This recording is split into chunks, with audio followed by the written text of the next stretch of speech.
at kind of the depth of this one. It's really nice. So many beautiful rocks. That's a nice thing to find on my way out. Hey there, welcome to Katie Did Rocks. Last week we cut a whole bunch of agates with my trim saw.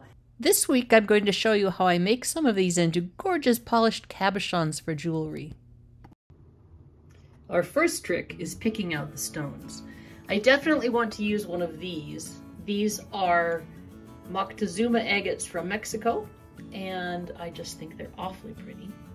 So I'll have to cut the back of that off so that we can make a nice flat surface to work on.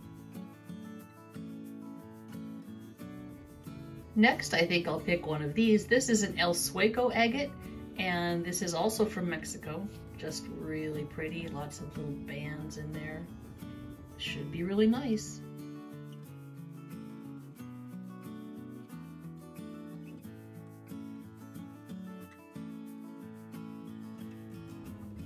Definitely this piece.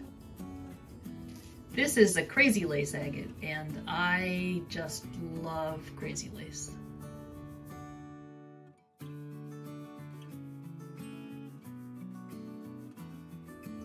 This little piece is Argentinian banded plume, and I'm kind of fascinated by the variety of color in here. So we're going to use this whole nodule and we're going to go ahead and make something.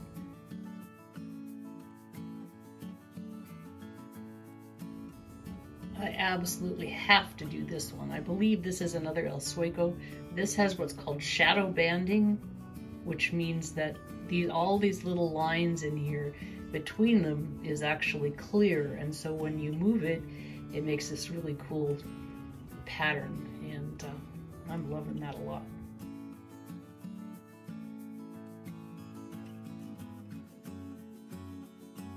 This one is Utah lace agate. I like the shape of it, I like the pattern. Let's make something of it.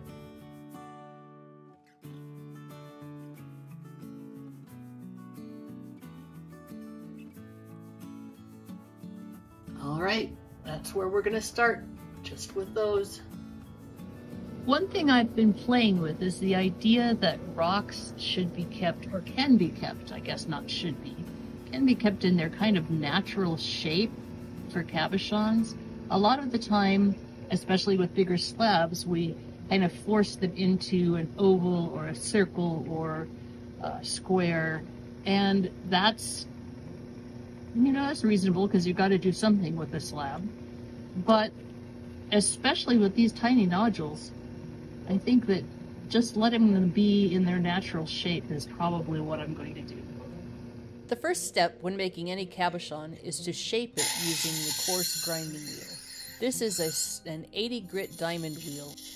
An 80 grit diamond removes the material pretty fast. Not as fast as I would like sometimes because I'm very impatient, but you can see that it does take it off pretty quickly.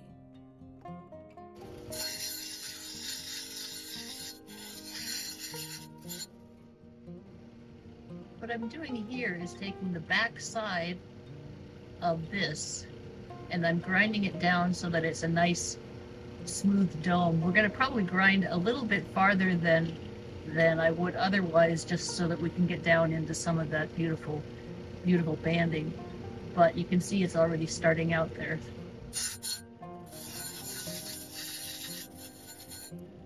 After a lot of grinding, this is what we're ending up with. And you can see the pocket itself is just barely starting to show. After we'll do a little bit more shaping and then polishing. It'll be a nice, pretty little peach pendant. Pretty little peach pendant. This Argentinian banded plume is kind of rough around the edges. You can see it's got a lot of knobbles there. And that's okay. We're just going to knock them off, make it nice and smooth. It's very thick because I cut it on the trim saw and I wasn't very good at making it smaller. But what that will do is let us make a nice big dome.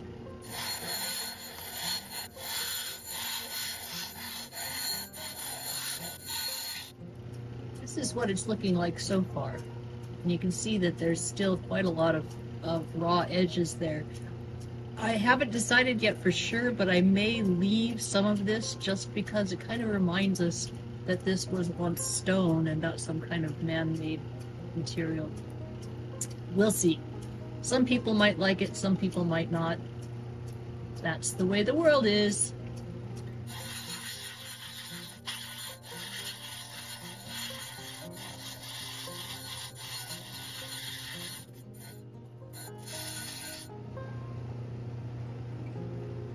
So the deeper knobbles are pretty much gone. You can see there's the remnants of one here. I had to grind away enough that I could make the dome on the top, because that's really critical for getting a good polish. And so most of the darker knobbly stuff is gone. There's still a little bit of it, maybe not enough to even mention, but it does still give the feeling of this texture of the stone.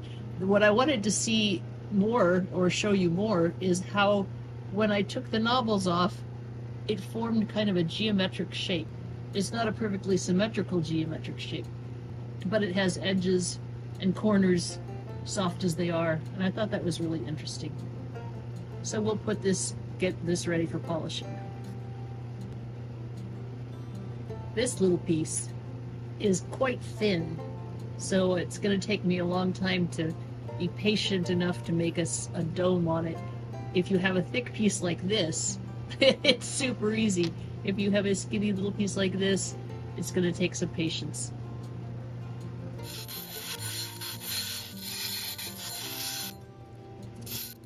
It didn't take me very long to decide that, at least with my skill level, it is not possible for me to make a dome on this thing.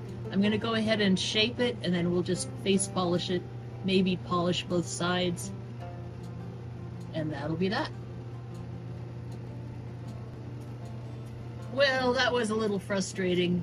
Let's try this big fat one. I know I can make a dome out of that.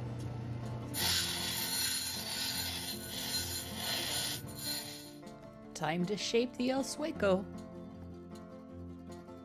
Boom! That was fast, just like magic. Alright, so this one is the Crazy Lace Agate. I'm gonna make some kind of a teardroppy type shape out of it, I think. It's gonna be pretty. Definitely not a teardrop. It's gonna be nice though. This is my dot pot. It has a little ridge here where you heat up the stones, and inside here is where we have the dop wax. And these are dop sticks, DOP dop. And the idea is you put this epoxy wax onto the stone, and it holds it tight so that when you can polish it easier. I don't do this for the kind of the coarse grit, because I find it really easier to hold on to it with my hands. But when I am trying to shape it just more perfectly and to polish it, I find that the dop sticks really work well. All right, here they are on their little dop sticks. I'm kind of fascinated with the idea of taking this nodule that has this pocket in the middle of it, this crystal pocket, and making this into a cabochon, leaving the middle like this. So let's see how that goes. The process itself is repetitive and not super exciting to look at. So what I've done here is give you a time lapse of one of the stones so you can kind of see what happens. I start out on the coarser grits on the left, then go to the smoother polishing grits on the right. After all that is done, there is a felt pad with cerium oxide that I use for the final polish. Well, here it is so far. I think the little vug here needs to get cleaned out, maybe with, I'm gonna try vinegar first and then I'm gonna try some acid after that. But I really do like the look of it. And here the rest of them are all shaped and polished.